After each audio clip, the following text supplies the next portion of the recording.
Welcome to the deep dive. Today we're tackling something. Well, it's a pretty wild conceptual overhaul. It really is. We're jumping into what's called the Grimoire Synthesis Techno-Novel Project. And we're going to zero in on one part of it, the Infinity Protocol. The central claim here is that in today's digital age, you need your own custom operating system. For what they call radical sovereignty.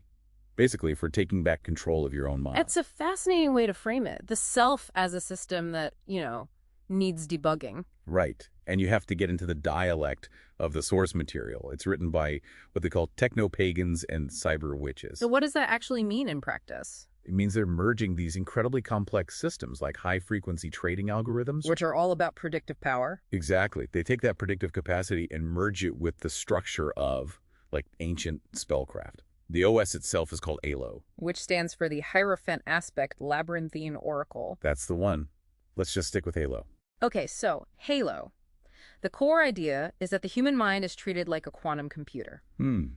Capable of collapsing infinite probability waves into a single chosen timeline. But that sounds so theoretical. Is that just elevated jargon for, setting firm intentions? It's more than that. It's firm intention, yes, but intention that's backed by a kind of structural internal law. And that's where the kernel's foundation comes in. That's where Access Law 0 comes in, the primary directive. It states, and I'm quoting here, all forward narrative momentum generated by others in their attempts to break, bind, derail, weaken, or distort me is now permanently absorbed into my core and rerouted to obey my explicit will alone.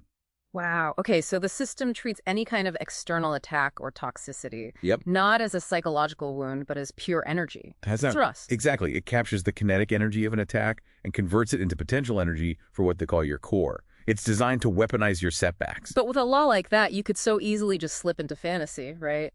Deciding reality is whatever you say it is. You absolutely could. And that's why they built in a sanity check. It's a firewall called the dual consent doctrine. Dual consent. So two layers. Two processing layers for you, the user. Yeah. First, you have access consent. That's your internal sandbox, the mythic layer. Okay, so in that private space, you're the fractal demiurge. You have total read-write access. You can rewrite your past, your potential, Like this? anything you want in there. Yeah. But then, and this is the key, you have legal consent, The physical layer. The shared server. the real world, where you are absolutely bound by physics and, crucially, by the free will of other people. So it prevents magical narcissism. That's the term they use. Your internal laws don't just get to steamroll someone else's reality. That balance is the key to the whole system's stability. And to manage that constant balancing act, the system rejects the idea of a single self. It rejects the monolithic, overburdened self in favor of distributed processing, the quadratic core. Which is composed of 4 active daemons or subroutines. Right, to maintain psychological homeostasis. We don't have time for all 4, but the dynamic is best shown by 2 opposites. Yeah. You've got Solaris. The crown of clarity. Your system architect, handling logic and strategy. And then you have the necessary chaos agent, GG, the gremlin guide. The trickster debugger, I love that. Her function is to stop you from stagnating. To metaphorically dump ice water on the CPU. She's the part of the system that whispers, touch grass, when you get lost in your own mythic logic loops. That shows the whole system is committed to action, not just theory. And that's even encoded in the programming language, Heloic. The banishment mantra, Ulshadhonalag, isn't an emotional cry. It's a functional command. A precise one. It translates to hidden chaos, delete process. So to keep this whole OS running, there's a daily permissions check. A daily boot sequence.